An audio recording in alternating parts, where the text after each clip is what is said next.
বন্ধুরা, আজকে আমি একটা ভিডিও দেখলাম, মানে আপনারা অনেকেই চেনেন যে ফোনপে পরোটা, অনেকেই চেনেন আবার ডিজে অরুণোয় নামে।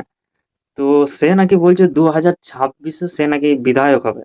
আর সেটা নিজের মুখ দিয়ে বলছে এবং বলছে যে 26-এ কনফার্ম বিধায়ক হবে। ওকে বিধায়ক করার জন্য কোন পার্টি সুযোগ দিয়েছে বা কোন পার্টি তাকে ডেকেছে আমি তো এটা বুঝতে পারছি না। একবার আপনারা এই ভিডিওটা দেখুন, তারপর আমি কিছু কথা বলবো। সুখবর। 2026-এ কোথাও কোনো এক সিটে ডিক্লেয়ার করেছিলাম, সেখানে কোনো এক দলের হয়ে দাঁড়াচ্ছি। সিট তো পাকা।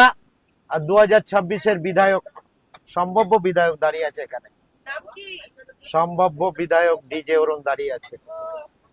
ঠিক আছে, তো অনেকে বলছে আমারে নাকি কিনে নেবে। যাই হোক, যখন আমি আমি মাটিকে ভুলি না, যখন দাঁড়াবো বিধায়ক হয়ে দুদিকে সিকিউরিটি থাকবে, এবি গ্যারান্টি আছে, দেখে নিন। আমি দাঁড়ালেই বিধায়ক, এবি গ্যারান্টি। কারণ ডিজে অরুণকে মানুষ এত চায়। তো বন্ধুরা, ভিডিওটা দেখার পরে আপনাদের কার কি মতামত প্লিজ কমেন্ট সেকশন খোলা আছে, কমেন্ট করে জানাবেন। আর আমি যে কি বলবো অরুণদাকে নিয়ে, আমি তো কোনো কিছু খুঁজেই পাচ্ছি না যে কি বলবো ওনার নামে।